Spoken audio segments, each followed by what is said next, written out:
Hello students आज मैं discuss करूंगा क्वेश्चन नंबर 7 11.2 एक्सरसाइज कंस्ट्रक्शन। अब इस क्वेश्चन को ये दो टाइप से पूछ सकते हैं। जैसे पहली टाइप है जो हमारे एनसीईआरटी में दे रखी है, draw a circle with the help of Bengal, कि एक हमें पहले तो एक सर्कल बनाना है with the help of Bengal.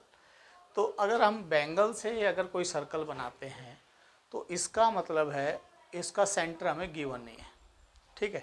तो अब उस जो भी आप किसी से भी आप सर्कल बनाते हो तो सबसे पहले उसका सेंटर फाइंड आउट करो। सेंटर फाइंड आउट होने के बाद उसके बाद वो क्या कह रहा है कि अब उसके बाहर कोई भी एक पॉइंट लो, वहाँ से टेंजेंट ड्रॉ करना है। एक तो कंडीशन ये है कि पहले हमें कोई सर्कल दे रखा है जिसका सेंटर नहीं पता, पहले हम उसका सेंटर फाइंड आउट करेंगे, उसके बाद हम उसका सर्कल बनाएंगे। दूसरा कंडीशन इसी में आ सकता है कि draw a circle with the help of Bengal, Bengal से सर्कल बना दिया। उसके बाद कह रहा है विदाउट यूजिंग सेंटर, कि हमें सेंटर का यूज़ नहीं करना है, हमें सेंटर का यूज़ नहीं करना है, तब हमें पेयर ऑफ टेंजेंट बनाने हैं फ्रॉम एक्सटर्नल पॉइंट को, आउटसाइड पॉइंट से। तो मैं दोनों तरह से डिस्कस कर रहा हूँ। पहले normal, draw a circle with the help of Bengal, मैंने एक बेंगल की हेल्प से एक सर्कल बना दिया, ठीक है।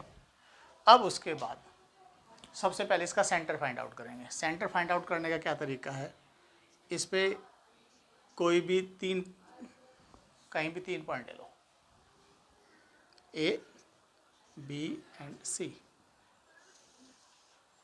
ये दो कोड दे दिए। इसका परपेंडिकुलर बाइसेक्टर कर लो ए बी का आधे से, ये आपने 9th में भी किया होगा, ठीक है ना।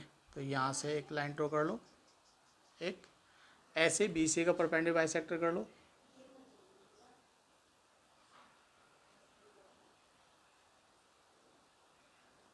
तो जहाँ भी ये कट करेंगे ये सेंटर आ गया, ये आ गया ओ। अब वो कह रहा है कि आउटसाइड कहीं भी, तो यहाँ मैंने पॉइंट ले लिया पी। कितने भी डिस्टेंस पे ले सकते हैं, कितना भी ये सर्कल बना सकते हैं, ये ज़रूरी नहीं है, ठीक है ना। ये बेंगल से बना लो या कंपास से बना लो, पर कंपास से बनाओगे तो उसको जो सेंटर है आपका, उसको सेंटर नहीं मानना आपने, वो उसको पहले फाइंड आउट करना पड़ेगा कि वो एक्चुअल में सेंटर है भी नहीं है। तो उसके लिए हमें क्या करना है, दो कोड ड्रॉ कर ली, परपेंडिकुलर बाइसेक्टर कर दिया, जहाँ भी कोड एक ये परपेंडिकुलर बाइसेक्टर एक दूसरे को मीट करेंगे वो हमारा सेंटर ऑफ द सर्कल आ जाएगा। अब यहाँ से पी कोई पॉइंट ले लो कहीं भी, क्योंकि इसमें दे नहीं रखा कि कितनी दूर, तो आप यहाँ से कितने भी दूर आप एक पी पॉइंट ले लो, पास भी ले सकते हो, दूर भी, कहीं भी नॉर्मल डिस्टेंस पे लेना, ले लिया। अब उसके बाद नॉर्मल, जैसे क्वेश्चन नंबर 1 था हमारा, 2 था, ओ पी का परपेंडिकुलर बाइसेक्टर, यहाँ से सेंटर, इसको एम पॉइंट दिया, एम पे कंपास रखा, ओ तक खोल के एक सर्कल। अब जहाँ भी ये एक दूसरे को कट कर रहे हैं एक्स एंड वाई, तो P X equal to P Y are the tangent to the circle हो गया, ये इक्वल होंगे। पहला तरीका तो ये है, सेंटर दे नहीं रखा, पहले सेंटर फाइंड आउट किया, उसके बाद टेंजेंट। दूसरा तरीका है इसमें विदाउट यूजिंग सेंटर, कि सेंटर का यूज़ ही नहीं करना। तो सबसे पहले देखो, जब सेंटर का यूज़ ही नहीं करना तो आपने क्या करना है, पहले मैंने एक सर्कल ड्रॉ किया, कितना भी ड्रॉ कर लो, ठीक है। उसके बाद यहाँ पे कहीं कहीं भी एक पॉइंट ले लो, मैंने यहाँ पे पी पॉइंट ले लिया, बाहर पे कहीं भी पॉइंट ले लो, और एक सीकेंड ड्रॉ कर लो, ए बी पी, एक सीकेंड ड्रॉ कर दिया, ठीक है ना। ये डायमीटर भी हो सकता है, ये कुछ भी हो सकता है, कोड हो गया, कोड को आगे एक्सटेंड कर दिया पी तक। अब इसके बाद आपने क्या करना है, जितना डिस्टेंस बी पी है उतना ही डिस्टेंस आपने सी तक ले लेना है,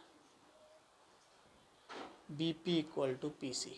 ये डिस्टेंस जितना आपका बी पी था उतना ही आपने एक और ले लिया, इतना डिस्टेंस और बढ़ा दो, जितना बी पी था उतना पी सी ले लिया। अब इसके बाद सबसे पहला काम क्या करना है, पहला काम, क्योंकि देखो टेंजेंट हमें पी से ड्रॉ करना है, पहला काम आपने क्या करना है, इस ए सी का ध्यान रखना बेटा, ए सी का परपेंडिकुलर बाइसेक्टर करना है। तो ए सी का जब परपेंडिकुलर बाइसेक्टर ए पे कंपास, आधे से ज़्यादा कंपास खोल के यहाँ यहाँ सी पे यहाँ और यहाँ, मान लो ये यहाँ से, वो तो जैसा सर्कल बनाओगे उसके हिसाब से कहीं भी से पास हो सकता है। ये एम पॉइंट आ गया। अब एम पे कंपास रख के ए तक खोल के सेमी सर्कल बना लो। सेमी सर्कल का ही काम है हमें, वैसे हमें सेमी सर्कल का ही काम है तो सेमी सर्कल ही बनाना, ठीक है ना। पूरा भी बना सकते हो पर हमें सिर्फ सेमी सर्कल का काम है, बना दिया। अब इसके बाद आपने पी पॉइंट पे 90 का एंगल बना देना है। एंगल पी पे कितना, 90 का एंगल। तो पी पे कंपास ये 60 120, इसके बीच में 90, तो ये आ गया मेरा क्यू पॉइंट। अब इसके बाद देखो क्या करना है, पी पे कंपास रखो, क्यू पॉइंट तक खोलो, खोल लिया। अब उसके बाद पी से कंपास रख के इस सर्कल को कट कर देना, जितना ये डिस्टेंस है पी क्यू डिस्टेंस, ये पी पे कंपास रखे, जितना ये डिस्टेंस है उतना खोलो और यहाँ कट कर दो सर्कल को 2 पॉइंट पे। तो मान लो एक पॉइंट यहाँ कट कर दिया, एक यहाँ कट कर दिया, इस पी को इससे ज्वाइन कर दिया और इस पी को इससे ज्वाइन कर दिया। तो ये मेरा आ गया x, ये आ गया y, ये वाला पॉइंट है। तो पी क्यू जो डिस्टेंस है वो किसके इक्वल होगी, पी एक्स के, और क्योंकि P X and P Y are the tangents, तो ये टेंजेंट। तो ये हो गया कि बिना सेंटर के हमने कैसे टेंजेंट ड्रॉ कर सकते हैं, ये वो तरीका है। तो सबसे पहले मैं फिर इसको दोबारा फिर बता रहा हूँ। सबसे पहले एक सर्कल, नॉर्मल सर्कल कितने भी सेंटीमीटर का ले सकते हो, क्योंकि उसने कहा कि सेंटर का यूज़ नहीं करना है, ठीक है ना। अब यहाँ से एक सेकेंड लाइन ड्रॉ कर दी, या कोड को मैं कह रहा हूँ एक्सटेंड कर दिया, कोई बीच में बाहर कोई एक पॉइंट पी ले लिया। अब जितना डिस्टेंस यहाँ सर्कल से ये पी पॉइंट है उतना ही डिस्टेंस आप और ले लो, ये डिस्टेंस ले लिया। अब उसके बाद ए सी का परपेंडिकुलर बाइसेक्टर कर देते हैं। परपेंडिकुलर बाइसेक्टर करते ही हमें सर्कल बनाना है, तो आधा सर्कल बनाना, तो आधा ऊपर बना दिया। अब उसके बाद जो पी पॉइंट है वहाँ पे 90 का एंगल, यहाँ से एक लाइन ड्रॉ कर ली, तो जहाँ भी ये 90 का एंगल इस सेमी सर्कल को कट करेगा वो क्यू पॉइंट ले लिया। अब उतना कंपास खोल के पी पे रख के 2 आर्क लगाना जो सर्कल को 2 पॉइंट पे कट करें। तो यहाँ से ये जब सर्कल को जिस 2 पॉइंट पे कट कर रही है वो ज्वाइन करते ही हमारे क्या आ जाएगा, ये टेंजेंट्स आ जाएगा टू द सर्कल। ओके बेटा, thank you and have a nice day.